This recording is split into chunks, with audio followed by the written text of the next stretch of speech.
It was the Post and Telegraph Office.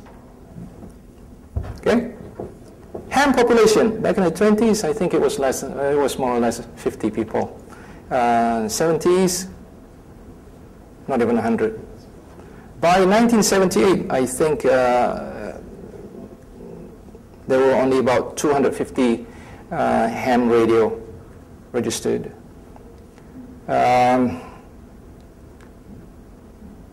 2001, first RAE. Back in 1997, the population was about 1,000. The first Class B license was issued. Before that, there were no Class B holders. All were Class A holders, and the test was difficult. It was not like today. Okay? After you pass your Morse code test, you wait for about 1 year before you can apply for your license. Back then. Okay? Between 19 and 2000, there were no RAE because MCMC just took over from Jabatan Telekom Malaysia. So perhaps MCMC was walking in the dark and they overlooked this problem. 2007.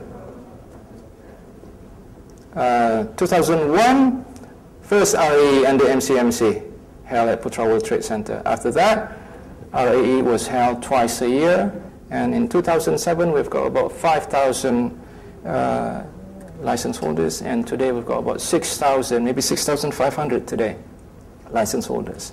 Okay? Now, here comes the boring part.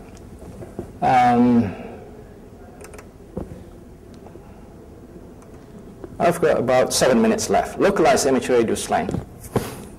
First of all, development of slang. If you're in the military, if you're in computer business, chances are you'll be using some slang. In computer business, you know high resolution, low resolution. So when you hear someone say, "I'm in low res mode today," you know what that means? I don't feel very good. Whereas I'm in high res mode, bright and sparkling, right? Now, usually, slangs are used to show group membership, sense of identity or belonging to that particular group. However, when slangs usually coin or derive, if you will, when there is new technology, because new technology always brings new concepts. And in some instances, slangs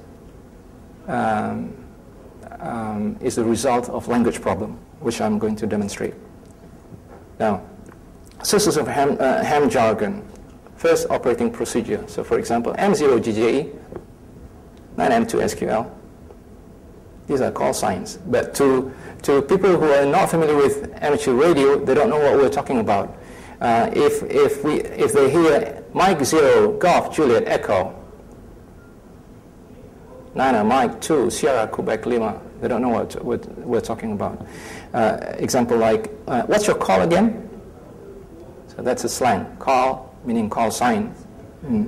What's the last three of your call? The last three letters of your call.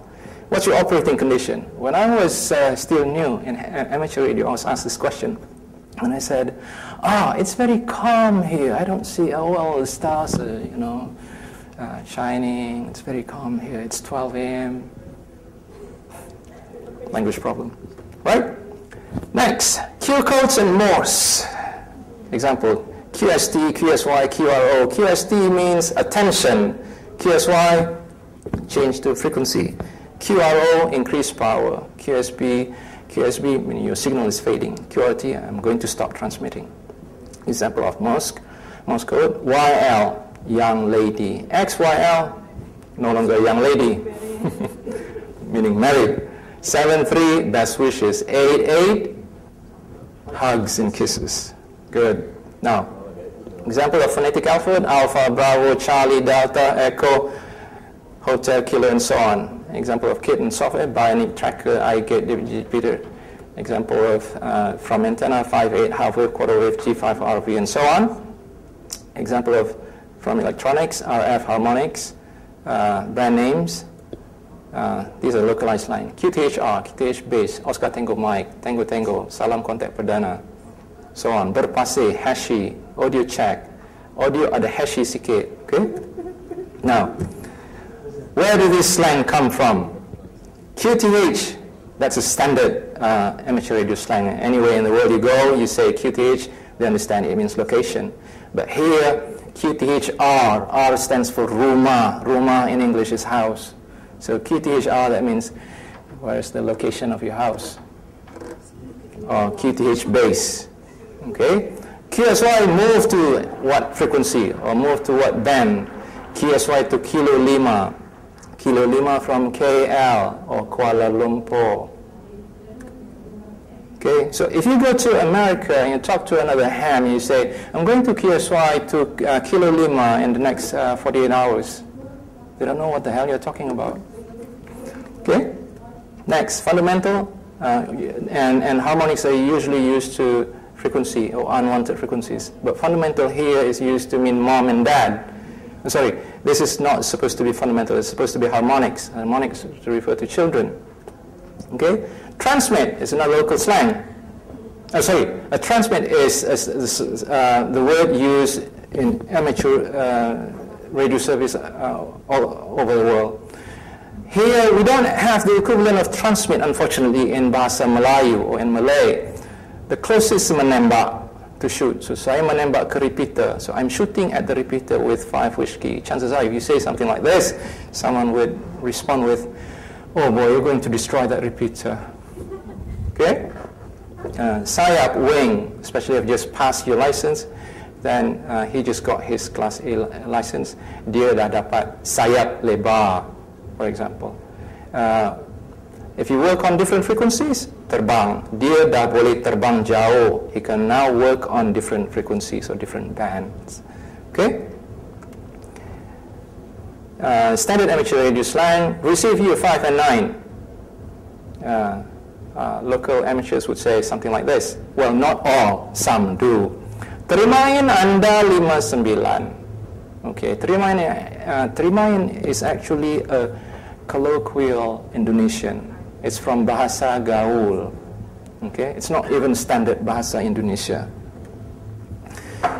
In English, in American English amateur slang, ham slang, Jalopy, I think is the right spelling. It's jalopy, to mean car. Here, now this is where language proficiency problem comes in. People don't necessarily understand where that word comes from. They don't even know how it is spelled. When you use radio, all that you know is what you hear. So if you hear jalopy, chances are, was that charity? Jalopy? Right? So that's what happened. Salt mine, office or where you work. You hear here in Malaysia, chop mine, shop mine, chop mine, okay? Shop mine. Right. So to summarize, I've got 1 minute and 27 seconds to go. Slang shows social group membership, and different sources of ham slang include electronics, electricity, brand names, and so on. Localized ham slangs are unique. They show the results of language proficiency and results of linguistic creativity, and also borrowings like from Indonesian language. All right? Any question? Yes. How far did the radio technology have gone? How far? With the innovation, do you have like a waterproof or because if you're using an amp on a radio, you need a long-lasting batteries, right? Yeah. So basically, how long will it last? Right. When you're on a mobile phone. How long does your mobile phone battery last? 2 days. 2 days. This one 1 week. If you don't use it. 24 hours. On standby, on receive, only 1 week. If you transmit, the more you transmit, well, chances are maybe a day. So in image, and then we've got different setting. The maximum setting is 5 watt. That's the, the most, the maximum power you can transmit. The minimum power is 0.5 watt. With 0.5 watt, you can prolong your battery. If you transmit, talking to your friend over there, and you use 5 watt, chances are your battery will not last that even 3 days. No waterproof yet? Yes, there is. I can only say some brand names and model, like Yaesu VX7R, Yaesu V8, VX8R, and then ICOM 92AD, 3 feet for 32 minutes. No harm done. Yeah. Any other question? Yes? How to join the club? And how about the cost? All right. Now, in order for you to be an amateur radio operator, you don't need to join any club. All you have to do is just study, sit for the exam, get a license, and you can operate. But it's a good idea to join a club so that you can share knowledge with other people. I'm from MARES. There are other amateur radio clubs in the country. For MARES, joining fee is 60 ringgit, and annual membership is 30 ringgit. Now, for a license B, license of Class B, the fee is 24 ringgit a year. So it's not expensive. That's up to you. If you want to buy basic walkie-talkie like this cost me about 500 ringgit. If you want to buy Yaesu VX8R that you can drop the water for half an hour, that one would cost you 1,800 ringgit. Okay?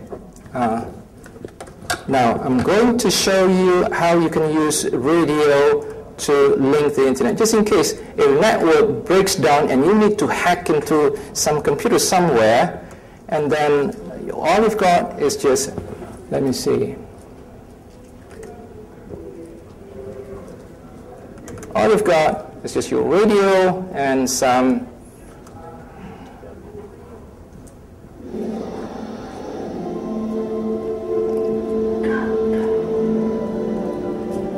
other equipment, all right? Now, this is the latest in amateur radio technology. It's called D-Star. D stands for digital, okay? The video is about 7 minutes, I think. It was in 1901, more than a century ago, that Marconi succeeded in the world's first transatlantic radio telegraph communications. Even after that historic experiment, it has been radio amateurs that have been pioneering the class in radio communications.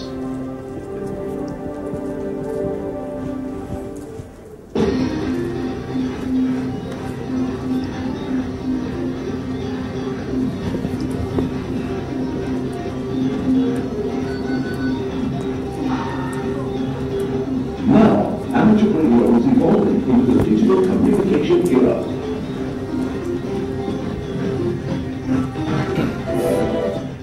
Digital Smart Technology for Amateur Radio, or D-Star, is a digitalized network amateur radio system that has been promoted by the Japan Amateur Radio League. It was born in Japan and started to expand worldwide. We are again opening the door to a new world.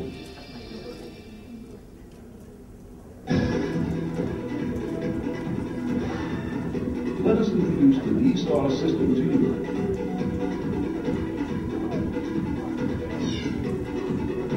D-Star allows simplex communication as well as communication for a repeater as with analog amateur radio. D-Star's most outstanding feature is the system optimization for the internet. Yes, D-Star allows you to access the internet.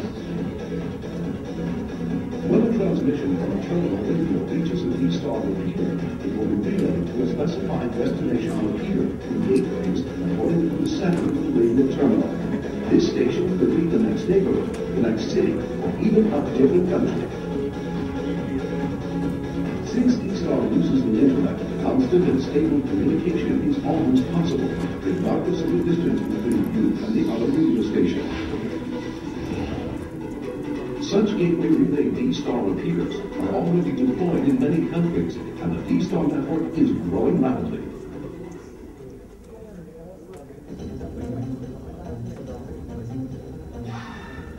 Now let us talk about the fantastic futuristic features of D-Star.